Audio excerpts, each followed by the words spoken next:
ക്രിസ്തുവിൽ സ്നേഹം നിറഞ്ഞവരെ,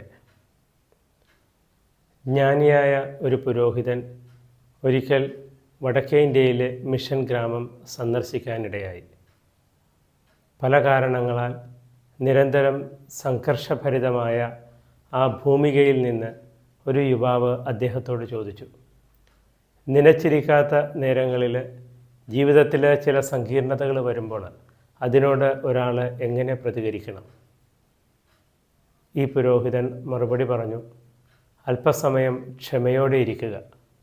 അപ്പോൾ കാർമേഘം മാറി പ്രകാശം പ്രത്യക്ഷപ്പെടുന്നത് കാണാം. ആ പ്രകാശത്തിൽ ഉചിതമായ തീരുമാനമെടുത്ത് പക്വതയോടെ മുന്നോട്ട് പോകുവാനായിട്ട് ഒരാൾക്ക് കഴിയും. വിശുദ്ധ ഔസേപ്പിതാവിൻ്റെ ജീവിതത്തിലേക്ക് നോക്കുമ്പോൾ ഇത് എത്ര സത്യമാണെന്ന് ബോധ്യപ്പെടുന്നു. അദ്ദേഹത്തിൻ്റെ ജീവിതത്തിലും ഉണ്ടായി നനച്ചിരിക്കാത്ത നേരത്തിൽ ഒരു സങ്കീർണത.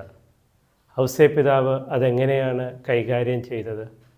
ഔസേപ്പിതാവിനെക്കുറിച്ച് പറയുന്നത് മൗനത്തിൻ്റെ കാര്യസ്ഥൻ എന്നാണ്. ജീവിതത്തിൽ സംഭവിക്കുന്ന എല്ലാ കാര്യങ്ങളെയും മൗനത്തിലൂടെയും ധ്യാനത്തിലൂടെയും അദ്ദേഹം വിശകലനം ചെയ്യുന്നു. തൻ്റെ ഉള്ളിലുള്ള വികാര വിക്ഷോഭങ്ങളിൽ നിന്നൊക്കെ പുറമേ വന്ന് അനുയോജ്യമായ നീതിയും നന്മയും നിറഞ്ഞ തീരുമാനങ്ങൾ എടുക്കുന്നു. മാതാവിനോടും അവളുടെ ഉദരത്തിലുള്ള ശിശുവിനോടും ഔസേപ്പിതാവ് കൈക്കൊണ്ടത് ഈ മനോഭാവമായിരുന്നു. എന്തുകൊണ്ടാണ് അദ്ദേഹത്തിന് ഇത് കഴിയുന്നത് എന്ന് ധ്യാനിച്ചാൽ അറിയാം. ഔസേപ്പിതാവിന് സ്വപ്നത്തിലൂടെ ദൈവദർശനം ലഭിക്കുന്നുണ്ടെന്ന്. എന്തുകൊണ്ടാണ് ഔസേപ്പിതാവിന് സ്വപ്നത്തിലൂടെ ദൈവദർശനം ലഭിച്ചത്? അദ്ദേഹം ദൈവത്തോട് ചില ചോദ്യങ്ങൾ ചോദിച്ചിരുന്നു. ഇപ്പോൾ വളരെ വ്യക്തമാണ്. ജീവിതത്തിൽ സങ്കീർണത ഉണ്ടായപ്പോൾ ഔസേപ്പിതാവ് എന്താണ് ചെയ്തതെന്ന്.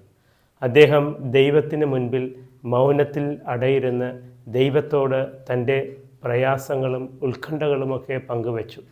അങ്ങനെ പങ്കുവച്ചപ്പോൾ അദ്ദേഹത്തിന് തൻ്റെ വികാര വിക്ഷോഭത്തിൽ നിന്ന് പുറത്തു വരുവാനും തൻ്റെ വികാരങ്ങളുടെ മേൽ നിയന്ത്രണം ലഭിക്കുവാനുമായിട്ട് കഴിഞ്ഞു. പിന്നീട് അദ്ദേഹം ആ സങ്കീർണതയോട് പ്രതികരിക്കുകയല്ല, ഉചിതമായ മനോഭാവത്തോടെ നന്മ നിറഞ്ഞ മനസ്സോടെ അതിനെ സമീപിക്കുകയായിരുന്നു ചെയ്തത്.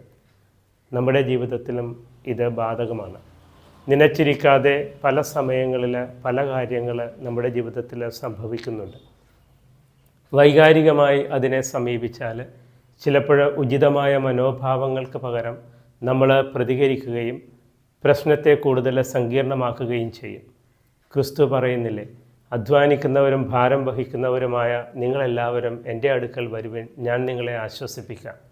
അല്പസമയം ക്രിസ്തുവിൻ്റെ മുൻപിൽ ധ്യാനപൂർവ്വം ഇരിക്കുകയും ഈ ഉള്ളിലെ സങ്കടങ്ങളും വ്യഥകളുമൊക്കെ അവനോട് പങ്കുവയ്ക്കുകയും ചെയ്താൽ അവൻ നമ്മളെ സ്പർശിക്കും.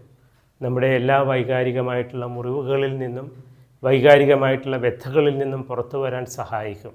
അവനോട് ചേർന്ന് നിന്നുകൊണ്ട് ഉചിതമായ തീരുമാനമെടുക്കാൻ നമ്മെ സഹായിക്കും.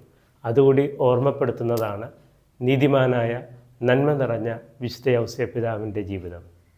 ദൈവത്തിൻ്റെ നാമത്തിന് ഉപരിമഹത്വം ഉണ്ടാകട്ടെ.